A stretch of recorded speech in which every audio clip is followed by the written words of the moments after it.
Imagine walking across a sunburned plain. The wind is quiet. The grass barely moves. And then a shadow rises in front of you.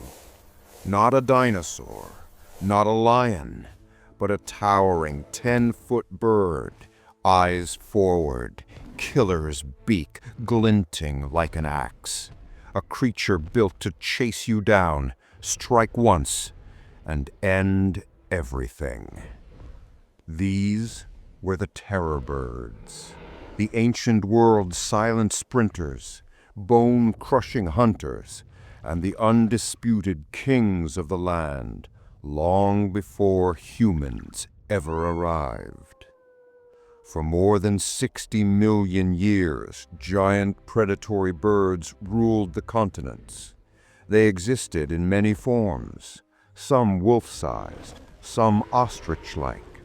And then there were the titans, the Phorusrhacidae, with legs like spring-loaded spears and beaks engineered like medieval weapons. These birds were the apex predators of their time. Their legs were long and rigid, capable of bursts approaching 50 kilometers per hour.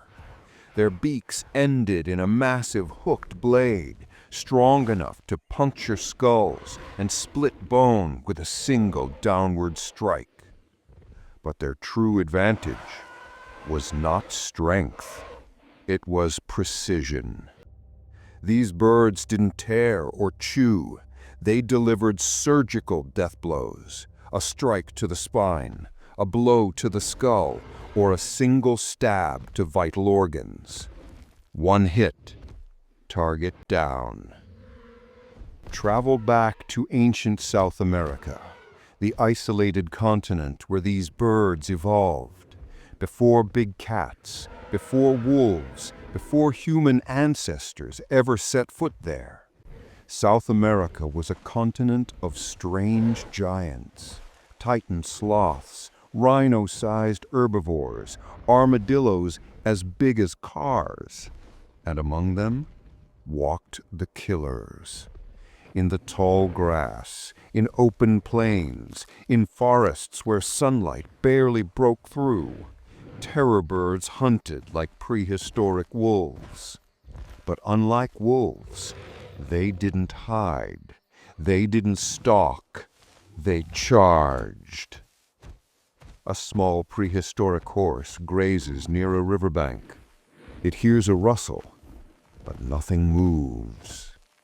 Silence. Stillness. Then a thundering step. The ground vibrates.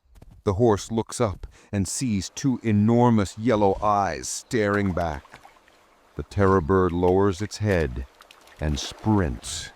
This was its greatest weapon. Acceleration, a blur of feathers and muscle, legs striking the ground like pistons. In seconds, it's close enough to strike. A downward blow, bone cracks, the prey collapses, the hunt ends. Clean, efficient, lethal. Unlike most birds, terror birds had a unique killing technique. They used their beaks like battle axes. They didn't bite and hold. They swung. Experiments on fossil skulls show that the force of each strike could reach 1,500 newtons, similar to a large cat's bite. That means a terror bird could literally shatter the backbone of an animal mid-run. Their neck muscles were so powerful that scientists believe they delivered blows with the speed of a hammer and the accuracy of a trained fighter. This was not a bird. This was a precision-engineered weapon. Could you outrun one? The answer is no. Even elite human sprinters couldn't escape a charging terror bird. Their long strides, rigid legs, and powerful hips made them some of the fastest land predators of their era.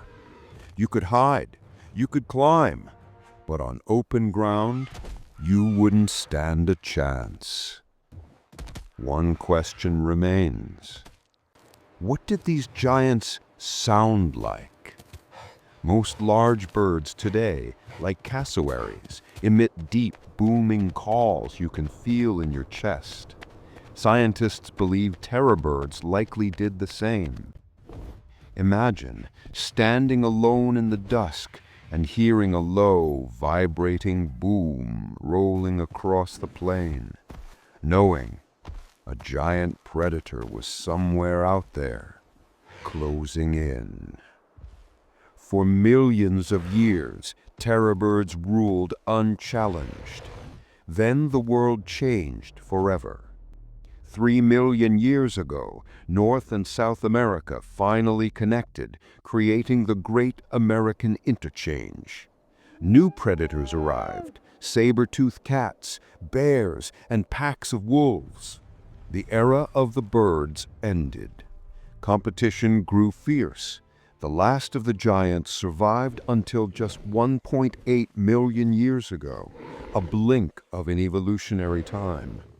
One by one, the old rulers disappeared. Cassowaries, emus, and Syriema birds are their closest living relatives, and sometimes, in their movements, their eyes, their behaviors, you can see echoes of the ancient killers that came before them. But the world has changed. Modern ecosystems wouldn't support another giant predator bird. The age of the terror birds is gone. And yet, their fossils remain, reminding us that Earth once belonged to a very different kind of hunter. They stood 10 feet tall. They ruled continents. They ran faster than any human could ever hope to escape. For millions of years, the land belonged not to mammals, but to birds. Not gentle, not peaceful, but fierce, precise, and terrifying. The terror birds, the true giants that nature has not dared to create again.